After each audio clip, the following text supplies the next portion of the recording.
গল্পগুচ্ছ by প্রিয়া চ্যানেলে আপনাদের সকলকে স্বাগত জানাই। খ্যাতনামা কথাসাহিত্যিক বিভূতিভূষণ বন্দ্যোপাধ্যায়ের জন্মদিনে বিনম্র শ্রদ্ধাঞ্জলি। আজকের নতুন নিবেদন বিভূতিভূষণ বন্দ্যোপাধ্যায়ের লেখা একটি গল্প রাক্ষসগণ। বিপত্নিক হবার অল্পদিন পরেই সুরেশ সলিমপুর স্টেশনে বদলি হয়ে গেল। মাঠের মধ্যে ছোট্ট স্টেশন, নিকটে লোকজনের বাস খুবই কম। রেলের কোয়ার্টারে বড়বাবু পুত্র পরিবার নিয়ে বাস করেন। কিছু দূরে একটা ছাত্রবৃত্তি স্কুল আছে। তার শিক্ষকগণ স্কুলের নিকটেই একটা বড় আটচালা ঘরে মেস করে থাকেন। এছাড়া বড় একটা বসতি নেই। বিকেলে ট্রেনখানা রওনা করে দিয়েই সুরেশ স্কুল মাস্টারের মেসের বাসায় তাস খেলার আড্ডায় যায়।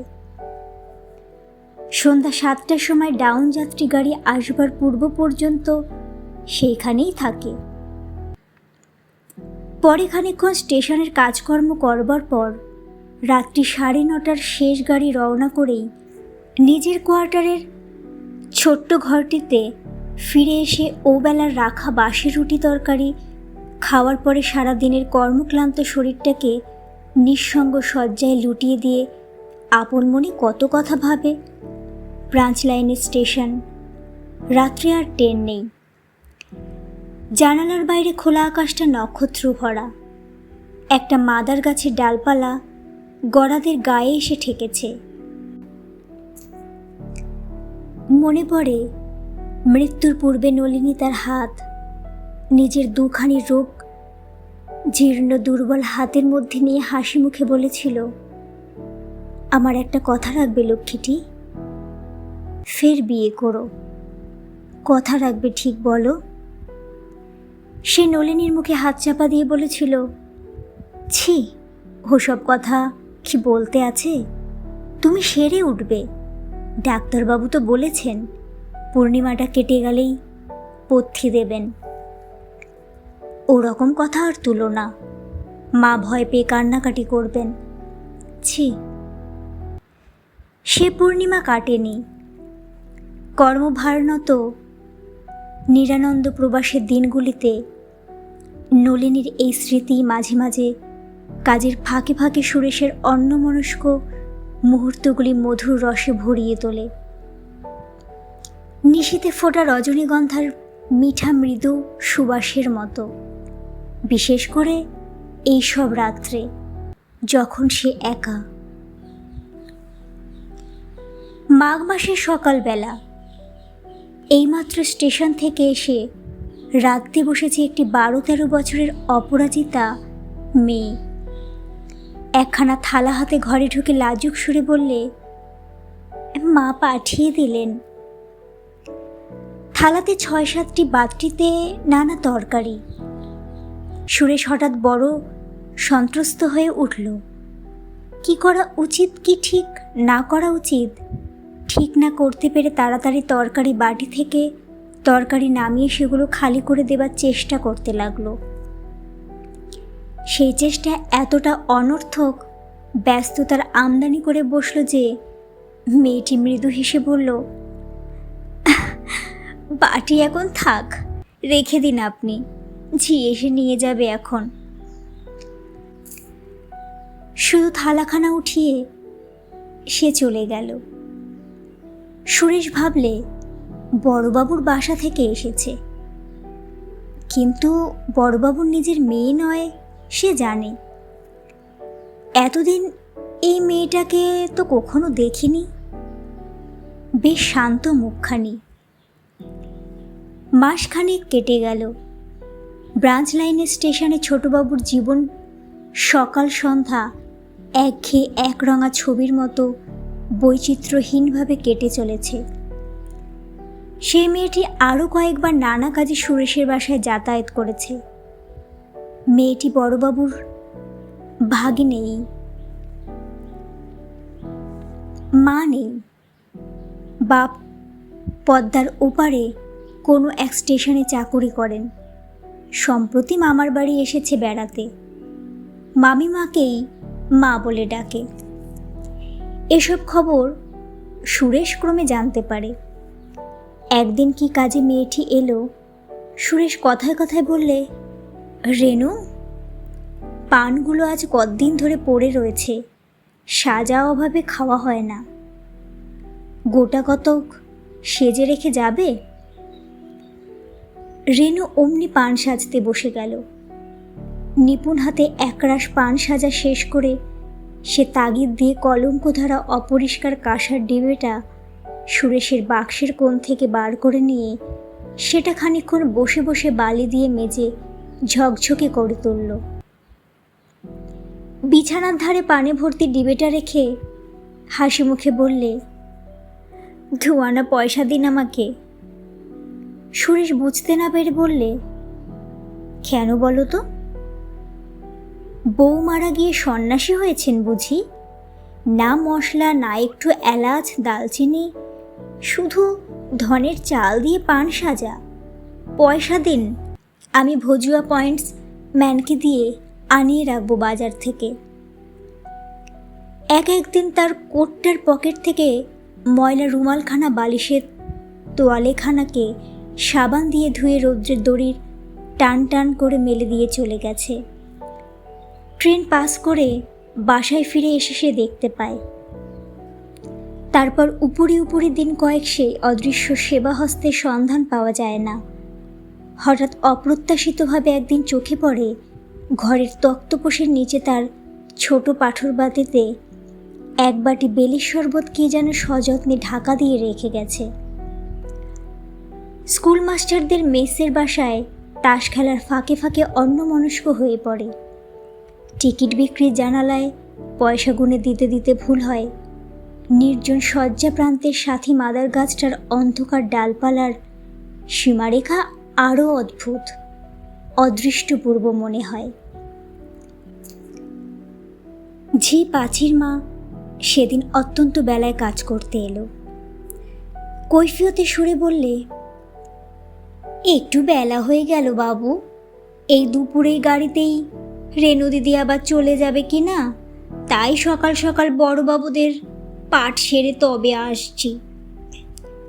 সুরেশ যেন আকাশ থেকে পড়ল।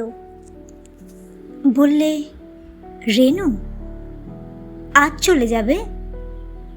কই, তা তো কেন? আজ কেন? আমি তো কিছুই জানি রে। কথাটা বলে সে নিজে ভুল বুঝতে পেরে চুপ করে রইল। পরের বাড়ির মেয়ে, তার সঙ্গে তো পরামর্শ করে মেয়েটি যাতায়াত ধার্য হবে না। যায় যাক না, তার কি? পাঁচির মা বললে, নিজের বাপের কাছে চলে যাবে, বাপ সেখানে বিয়ের সম্বন্ধ করেছে কিনা তাই মেয়ে দেখতে আসবে। গেলেই বাঁচে। যা মামি খাটিয়ে খাটিয়ে মুখে রক্ত উঠিয়ে মারে, না একটু যত্ন, না একটু আত্মি। 12টার ডাউন ট্রেন আসবার বেশি দেরি নেই। সুরেশ এইমাত্র খেয়ে উঠে পান মুখে দিয়ে কোট পরছে। রেনু বাসার সদর দরজা পার হয়ে উঠোনে এসে ঢুকল। একটু যেন ইতস্তত করে পরে ঘরে ঢুকে বললে, আমার একটা সেফটি পেন সেদিনকে এখানে ফেলে গিয়েছি।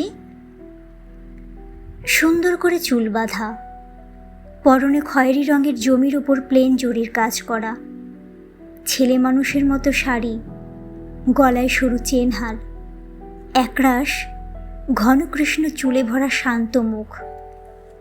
সুরেশ বললে, তুমি আজ চলে যাবে রেনু?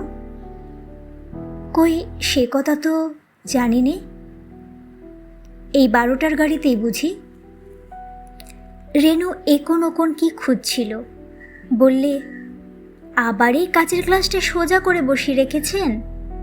একটা ভেঙেছেন যে এমনি করে সেদিন।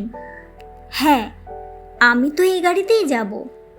একটা সেফটি পিন দেখেছেন কোথাও? কোন প্রশ্নটির উত্তর সুরেশ আগে দেবে ঠিক করবার আগেই রেনু বলে উঠল, না, সে পাওয়া যাবে না। আচ্ছা, আমি যাই, গাড়ি এলো বলে। কথা শেষ করে হঠাৎ সে সুরেশের পায়ের কাছে উপুর হয়ে প্রণাম করে উঠে শান্তনত মুখে সদর দরজা পার হয়ে চলে গেল। পূর্বেও ঘরে কেউ ছিল না, এখনো কেউ নেই। তবুও সন্ধ্যার ট্রেনখানা পাস করে দিয়ে বাসায় ফিরে এসে সুরেশের মনে হলো সব খালি, কেউ কোথাও নেই, ঘরের আসবাবপত্র শূন্যতায় ভরা। মাসখানেক পরে বড়বাবু সুরেশের কাছে এক অভাবনীয় প্রস্তাব উত্থাপিত করলেন। সে তার ভগ্নিপতির স্বঘর, বিশেষত রেনু মেয়েটিকে সে অবশ্যই দেখেছে। সংক্ষেপে রেনুর সঙ্গে তার বিবাহের প্রস্তাব। প্রথমে সুরেশের কথাটা যেন বিশ্বাস করতে ইচ্ছে হলো না, পরে চুপ করে রইল। বড়বাবু প্রবীণ ব্যক্তি, সুরেশের বয়স সবে 23। সুতরাং বড়বাবু সুরেশের সঙ্গে এই বিষয়ে এর বেশি আর কোনো কথাবার্তা আবশ্যক দেখলেন না। তার কাছে ঠিকানা জেনে নিয়ে তার জ্যাঠামশাইকে পত্র দিলেন। বিবাহের যোগাযোগ ও অন্যান্য কথাবার্তা চলতে লাগলো। ইতিমধ্যে সুরেশের জ্যাঠামশাই রেনুর বাপের কর্মস্থানে পাত্রী দেখে এসে সুরেশকেও বড়বাবুকে জানালেন পাত্রী সুন্দরী, তাদের খুব পছন্দ হয়েছে। সামনের মাসে শুভ কাজ সম্পন্ন হয়, এই তার ইচ্ছা।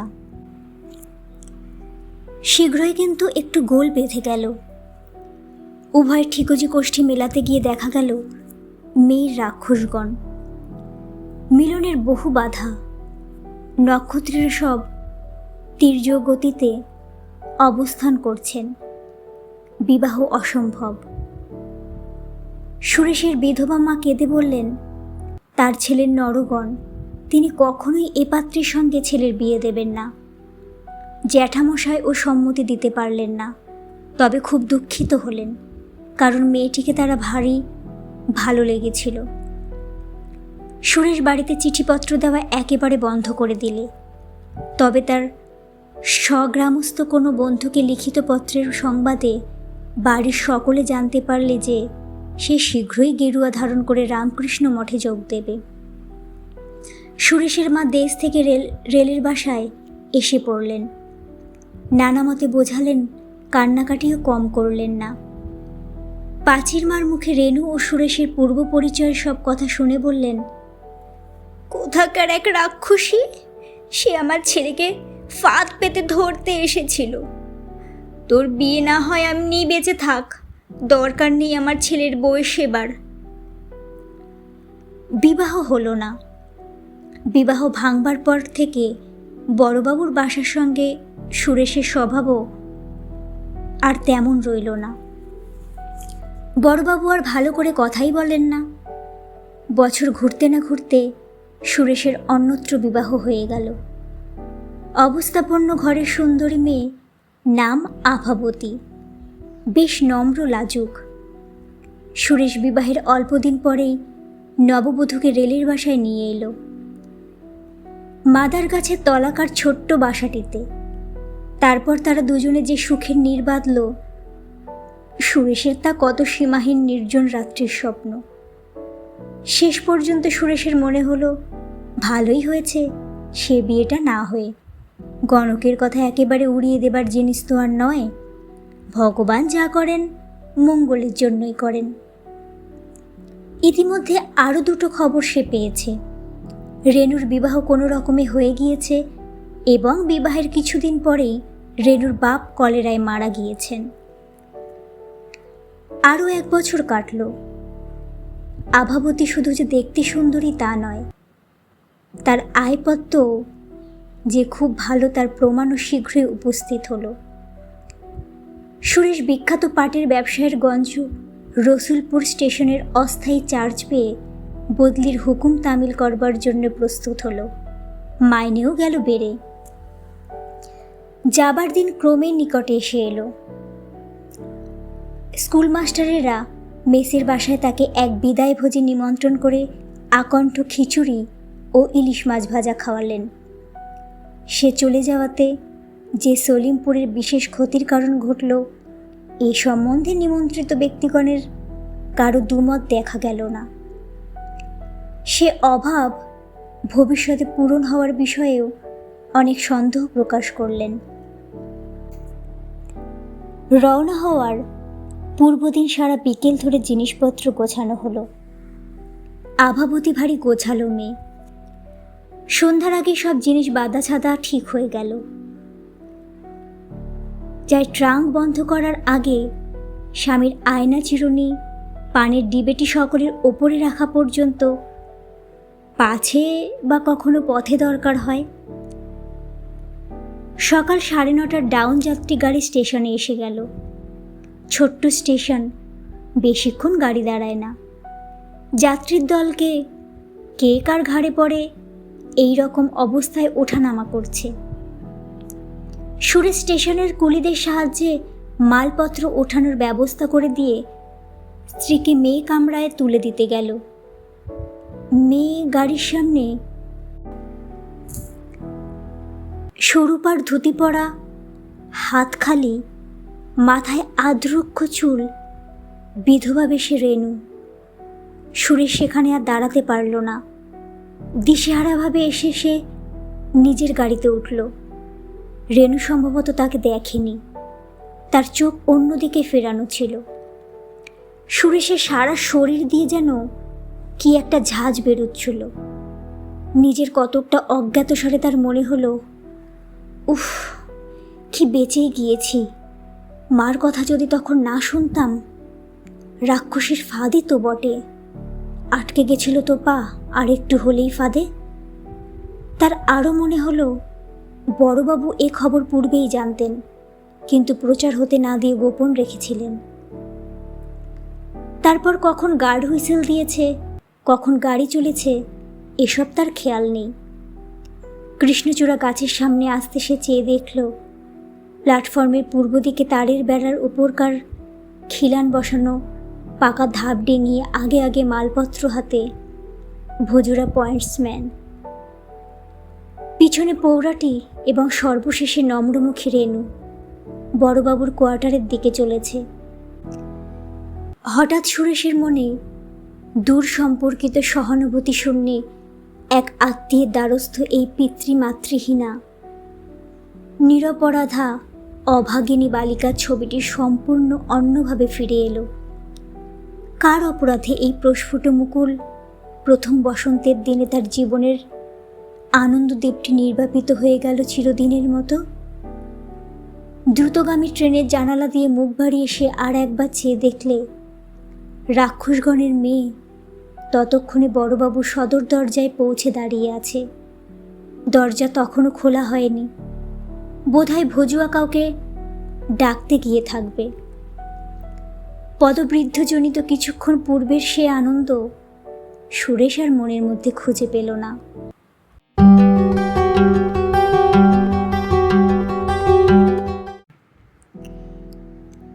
আজকের গল্পটি কেমন লাগলো সেটি জানাতে নিশ্চয়ই ভুলবেন না শ্রোতা বন্ধুরা।